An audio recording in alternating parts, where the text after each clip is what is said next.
Наместо подароци за новогодишни и божитни празници, ние добивме даночни решенија со ретроактивен данок кој предизвикува сериозна финансиска несигурност, страв и разочарување кај многу семејства. Институциите се целосно запознаени со нашиот случај, но до ден денес немаме ниту еден конкретен, писмен или правно заснован одговор. Добивме само празни ветувања додека притисокот врз граѓаните продолжува. Во меѓувреме и понатаму пристигнуваат даночните решенија за 2020 година со кратки рокови и камати, а според најавите ќе започнат и решенија за 2021 па се до 2025. Ова значи проблемот не се решава туку продолжува.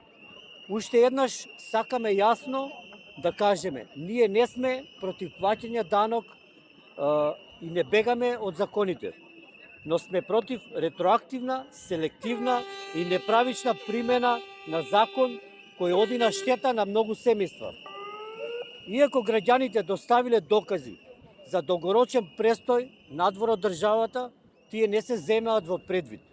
Им се бара формална објава, иако тоа не е законски критериум. Институциите признаваат дека немаат целосни податоци за влез и излез од државата, особено за 2020 година. Се поставува суштинско прашање. Како граѓаните да докажат нешто што самите институции не го евидентирале? Дополнително од луѓето кои работеле во воени конфликтни зони, како Ирак, Авганистан, Африка, се бараат документи објективно, но не можат да обезбедат бидејќи компаниите не постојат или не функционираат. А документите што ги добиваме за платен данок од нашите фирми се одбиваат. Нашите заработки не се криени. Тие се донесени во државата преку легални банкарски трансакции. Работевме во екстремни и опасни услови, со сериозни последици по нашето здравје. А денес сме третирани како да сме сториле нешто незаконско. Затоа повторно сме тука мирно и јасно, со јасни барања. Правично и индивидуално утврдување на даночна резидентност поред фактички престој повеќе од 183 дена надвор од државата и достапни докази, како што се пасош, печати и потврди од работодавачи. Признавање на доказите за работа и престој без условување со формална одјава. Ревизија на веќе донесени решенија и привремено запирање на присилна наплата. Усогласување и предвидлива пракса на институциите. Јасни насоки за даночен третман за граѓаните ангажирани во меѓународни мисии. Нашата порака денес е јасна. Не бегаме од даноци. Фактички престој е законски критериум. Проблемот не е само 2020. Проблемот се проширува до 2025. Доколку институциите и понатаму молчат, ние ќе продолжиме со поголеми протести, ќе се обединиме уште повеќе, не има ни цела Македонија и ќе продолжиме не само во Куманово, туку и во другите градови. Ова не е закана, ова е последица на институционалното молчење. Бараме конкретни одговори, бараме правна сигурност, бараме држава што ќе застане за нивните граѓани. Благодарам. За денеска беше најавена подршка од Скопје, Тетово и припадници на армијата. Да. Дали ги очекувате, дали се пристигнати? Па така беше најавено. Има дел од Тетово што се дојдени, од армијата се тука.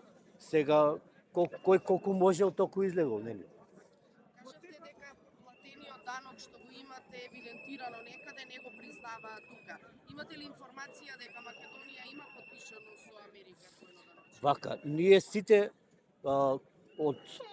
од една фирма да кажам, од другите не можат да извадат, пошто тие фирми се или изгаснати или не работат веќе и не можат да добијат таков документ.